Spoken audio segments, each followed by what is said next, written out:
Well, hello everyone, my name is zwiggojr and welcome to a video on Pokemon Red Rescue Team. For the people that don't know what this game is, it's basically a dungeon crawler with a pretty deep story, but I bet that like 80% of the people know what this is, since it is one of the most popular spin-off series of Pokemon.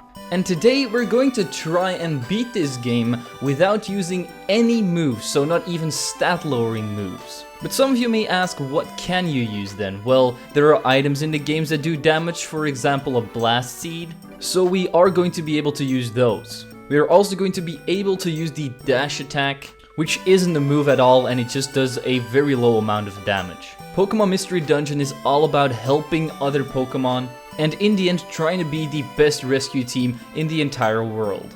But are we going to be able to do that without using any moves? Let's find out. The start of this game is actually very cool. You have to do some kind of quiz and at the end they will show you what Pokemon you really are. On my first try at this I just answered honestly and I got a Squirtle. Does that mean I have to change my mascot? Hell no, I just went to look up a guide on the internet on how to get Mudkip, and on my second try, I just got him. And as my partner, I chose our first Pokemon where I ever did a challenge run with, Trico, and I named him Genko. The game starts off in this forest and you are there with, of course, your partner, and he's asking you all these questions about who you are, how did you get here, and you tell him that you're actually a human that turned into a Pokemon somehow.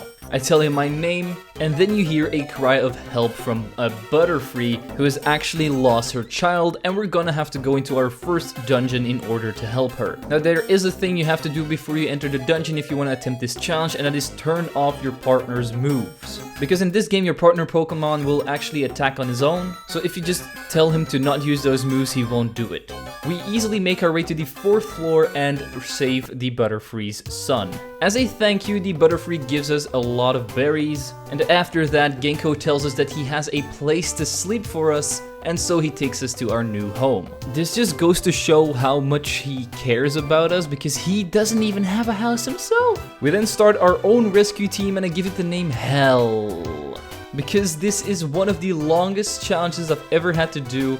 You have no idea how many hours I have put into this game just to do this. So smashing that like button will definitely be appreciated.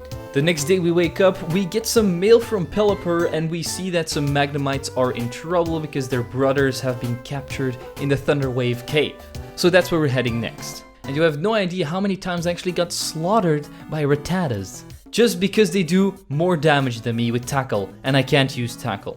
Anyway, after getting my ass handed to me by about every single thing that runs around in that cave, I eventually reached the 6th floor and saved the Magnemites. We of course get our rewards, and the next day we are introduced to the Pokemon Square, where you have the bank, the shop, the storage, and a very interesting place indeed, the Wigglytuff shop, where you can buy friend areas so that other Pokemon will join you on your adventure. But before you can actually access that, I had to do a few more jobs in order to get some stonks and unlock the Wigglytuff friend area shop. Then the next day we see a duck trio that all of a sudden, just barges into our house and destroys my beautiful floor. Of course, it's about another rescue mission. His son Diglett is actually being captured at Mount Steel, and we of course have to go and save him. But Mount Steel is a very, very hard area to get through if you do not have any attacks. I can't even count how many times I got beat up by Tyrogues or Baltoys or Meditites or Pincers, just because I don't really find that many items that are useful like Gravel Rock or Blast Seeds yet. And I of course don't want to spend those items on those Pokemon because I want to keep them for the boss fights. And we can now go up to Skarmory at the 9th floor. This is also our first boss fight. The reason why Skarmory has actually kept him hostage is because he can't sleep because of the Diglett's earthquakes. I mean, I totally understand what he's going through. I also have very loud neighbors and I would definitely take them hostage. And of course my strategy in order to take down the Skarmory was I first start off by throwing a Gravel Rock because it's far away from me.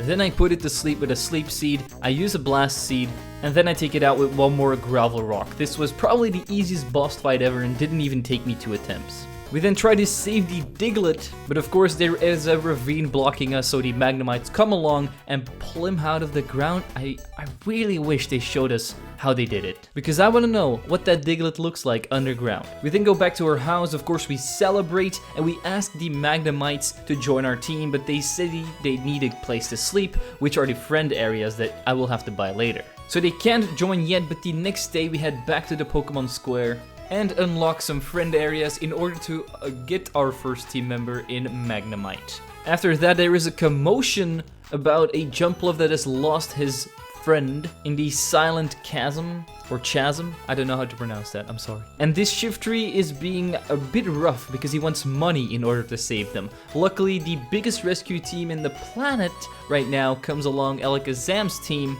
and he's like, hey man, you gotta do this for free or you're in big trouble. And then he heads off. We then also have a very suspicious Gengar who all of a sudden ends up on our doorstep the next day. They harass us by stealing all of our jobs. They took our job! They took our job! They tell us that they want to take over the world, and their team name is Team Meanies. You know, that's kind of lame, bro. And they then take off, but luckily Pelipper already brings us a new job. We then do a few more jobs in order to get some Reviver Seeds, which are going to be very, very important in order to take down boss fights. After doing all of those missions, Caterpie comes to our house with, of course, a request to help him. But guess who's also there? Team Meanies. He needs help with the rescue of his brother or his friend Metapod. And in order to save him, we have to get to floor 14 of the Sinister Woods. And this is going to be a race between us and the Team Meanie guys, and the one that saves the Metapod is going to get the reward. But as you may expect, once again not having any moves available to me, this wasn't the easiest task, since Swineups and Sudowoodos might not look that menacing, but when they hit you, they do a lot of damage. Eventually though, I reached the 13th floor, but I wasn't really prepared with my items. I only had one Blast Seed, I had no Gravel Rocks or backup Pokemon with me, so as you may think, we of course got shredded. So I had to do a lot more missions in order to get more Reviver Seeds and Blast Seeds and stuff like that, but I also had to get some more Pokemon, so I got myself a Zigzagoon and an Oddish to go with me into the final battle and gave them all some Gravel Rocks. And I know I probably should have done this before I got into the battle, but it still wasn't that much of a problem. Since my team was always throwing Gravel Rocks every single turn, doing 20 damage to each of their Pokemon. Sometimes I also eat Blast Seeds, which, you know, aren't that good for the stomach, if you know what I mean. And besides that, I had enough Oran Berries to last me a lifetime. So with all of that Gravel Rock and Blast Seed damage combined, I was easily able to overpower Gengar's team. We then save Metapod, but the next day we get some very bad news about Shiftry and that he still hasn't returned from his mission. So Jumpluff wants us to take a look into it. The Silent Chasm isn't really that much of a problem, only Beedrills really give me a little bit of an issue here with Fury Attack, so I can easily reach the 13th floor and see that Shiftry is actually laying there. So I try to save him, but all of a sudden Zapdos comes along and teleports him away. So we then return with the Jumpluff, we talk to Alakazam's team about the whole matter, and they tell us that we actually aren't strong enough in order to challenge Zapdos, but we prove them wrong and we're gonna go in anyway. But Mount Thunder is vicious, full of electric types, and guess what Mudkip is weak to? Of course, electric types. He doesn't have the ground typing yet. So getting hit by an Ampharosa's Thunder Shock or an Electabuzz' Thunder Punch is going to translate into defeat. I of course try to make other Pokemon friends with me, and I always take my trusty Zigzagoon with me from now on. It wasn't an easy thing to accomplish, but eventually I reached the safe room where you can save up and go into the second part of the dungeon, where there are of course harder Pokemon, but there aren't as many floors. Eventually, after beating up all the Manectrics and Electabuzzes, I finally reached Zapdos at the 3rd floor. And I was prepared with Gravel Rocks and Blast Seeds and stuff like that, but what I didn't have was Reviver Seeds. And that is why I lost this battle multiple times, because I just couldn't find any Reviver Seeds and I kept running through the dungeon, and Genko kept on dying from every single move Zapdos threw at it. Even Thunder Shock, which is not very effective on him, does so much damage that he can only take 2.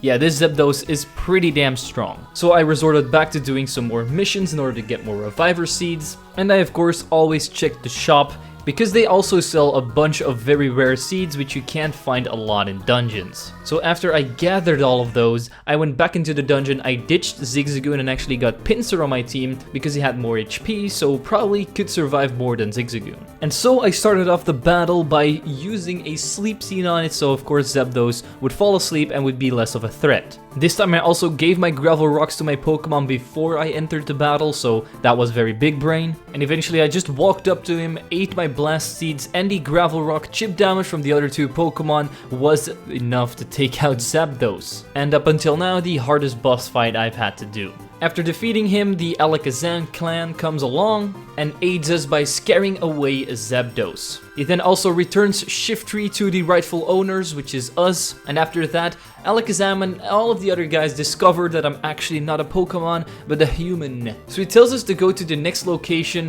where we have to find Xatu in order for him to predict the future. And the name of this place is the Great Canyon, and at the end there is no boss fight, and the Pokemon in there aren't that hard to beat except for some Heracrosses, some Houndooms, and some Tauros. But I really didn't have that much trouble going through this dungeon. After reaching the top, Trico starts to tickle Xatu because he doesn't react, and that's exactly what you do when people don't react. He eventually responds and Xatu is like, "Hey, my boy, you might be the cause of the natural disasters that are happening right now." But there are bigger concerns than this. Apparently the world is gonna blow up if this keeps on going, so yeah.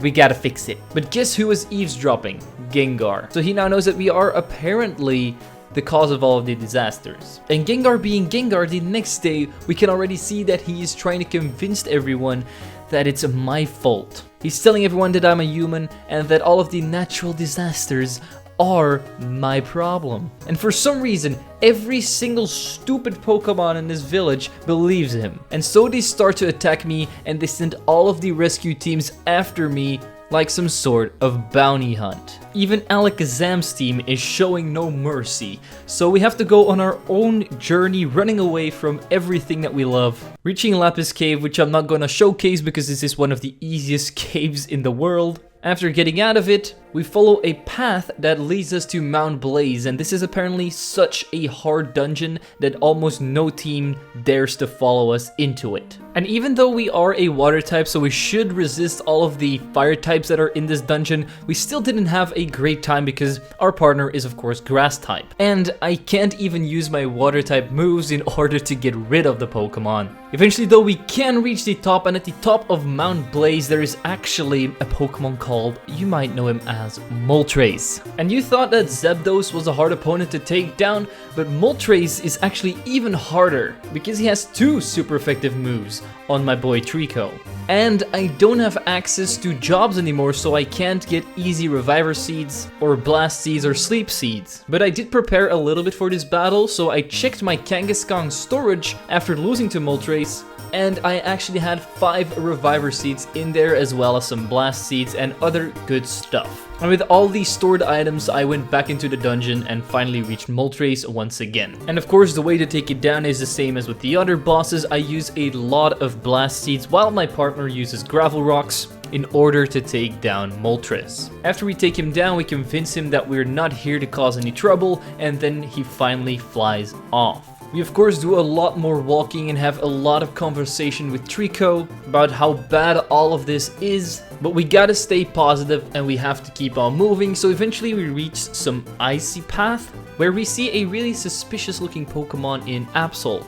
It runs off and we run after it. And eventually we reach Frosty Forest, and with all of the items that I've gathered and all of the ones that I still had left over from the Moltres fight, I went to the end of the Frosty Grotto and met up with Articuno. He once again thinks, like all of the other dumb birds, that we are here to cause him harm. That is not our intention, but because he wants to fight us, we still have to do it. And I did not have any Blast Seeds with me, so the only item that I could actually use for damage was Gravel Rocks, but luckily I had more than enough of those. I also had a few Revival Seeds remaining, and if I would get too low on health, I would just use an Aurum Berry, which I also have plenty of. And so after challenging Articuno, beating him up with all of my rocks, he finally comes to his senses and starts to talk to us. Articuno explains that there have been a lot of bad things happening to the forest, and we say that it's none of our fault. We're just here by coincidence. But Articuno does not believe us. But luckily, when he is just about to attack, Absol jumps in front of him and tells him that it's none of our business, it's not our fault, and Articuno promises to let us pass if we can fix all of this, and of course we're promising that to him, but we don't know if we can actually fix it. After we pass, we see our friend Gardevoir, which I haven't told a lot about, but he was basically a Pokemon that was owned by a human, and she did save him, and that is apparently the human that is causing all of these problems, but we don't know if that's actually me or someone else. Eventually we do reach Mount Freeze, and this is just another dungeon without a boss, and the Pokemon in here aren't that hard to take down. There are Glalie in here, Zangooses, or Zangies, but really nothing that gave me trouble, so I reached the end of Mount Freeze rather quickly. But at the end of Mount Freeze, we see that Alakazam and his team have actually managed to catch up to us. And they still believe that we are the cause of all this trouble, so they want to attack us and kill us. While we're in mid-fight, Ninetales suddenly jumps down, and Ninetales actually knows who the human of the legend is that is causing all of these catastrophes,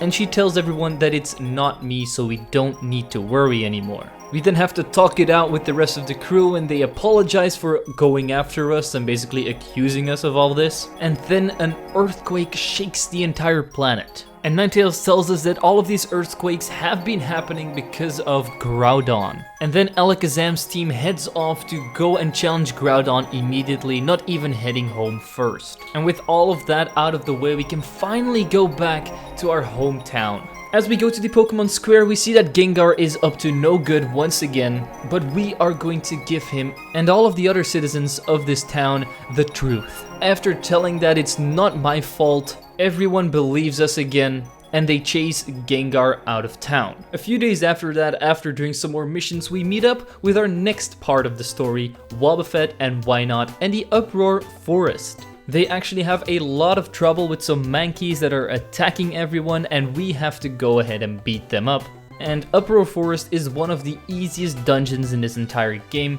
Of course, if you don't count Mount Steel, Thunderwave Cave, and Tiny Woods. But yet again, Mankeys aren't really a challenge for me, so I just used the dash button to beat all of them up. And we go ahead and collect our reward, which is a peeled chestnut. But the Mankeys aren't done here. They come back and they start to threaten us at our own house. But they want to strike a deal. If we give them chestnuts, they will renovate my entire house. I mean, that's a deal if I've ever seen one.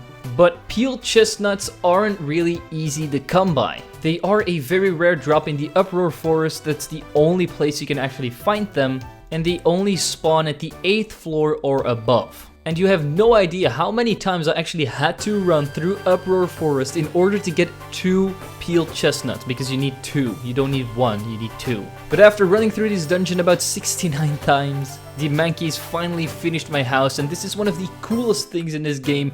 The house actually changes to the head of the Pokemon that you're playing as, and this time it's a Mudkip. But after the Mankeys realize that we aren't going to bring them peeled chestnuts anymore, they start attacking my house. So we fight them off, and we never see them again. A few days later, we have a meeting at the town square with all of the Pokemon except for the Alakazam team, and that's exactly what this meeting is about. Shiftry is telling all of the Pokemon here that Alakazam's team is actually still in that dungeon and hasn't returned yet. This makes everybody worried because Alakazam's team is the strongest of all of them that is available right now.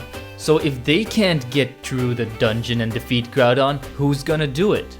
So 3 Pokemon step up, Blastoise, Octillery, and Golem. All 3 of them are pretty strong Pokemon, so they volunteer to go to Groudon's cave and try to calm the beast down. So they head off, and a few days after they left, they're already back, but they are very hurt and they're telling everyone that the cave is way too dangerous and that they can't go in again. But what we do is we volunteer to go ahead and try and take down Groudon ourselves, and this gives them courage again to stand up and try once more. So this time a lot of rescue teams are going to the Groudon cave in order to save the world. And Magma Cavern is one of the hardest places in the entire storyline. Even though this place is full of rock types and ground types and fire types, which I'm actually good against, I yet again can't use any water type moves, so my type advantage really doesn't do anything. I also try to always take Absol with me because it's right now my best Pokemon that I can have in my third party slot. So after getting ganged up by amazing Pokemon like Golems and Rhydons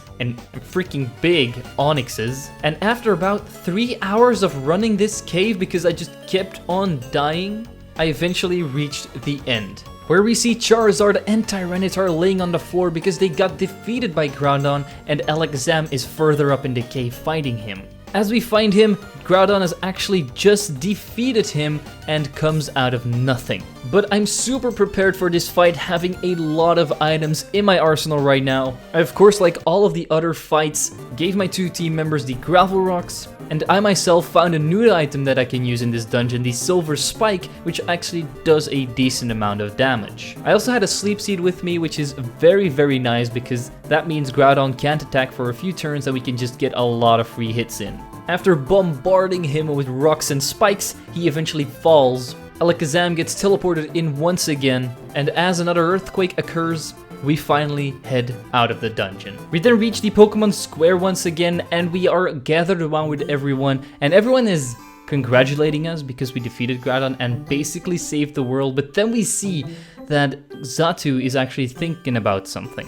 He has a vision about a comet that is going to destroy this world if we don't do anything about it. So he speaks to us and says that the only way in order to destroy this comet is if we go up into the clouds and ask Rayquaza to destroy it, just like you do in Omega Ruby and Alpha Sapphire. So of course we do not hesitate, we get the teleport gem from Alakazam and Xatu and they teleport us up into the clouds. And since this is the final destination of the storyline, this is of course going to be the hardest dungeon that we have to take on, because there are Tropius, Metagrosses, Salamances, Aerodactyls, and that is only like half of the Pokemon that are in here. And most of these Pokemon can do a lot of damage.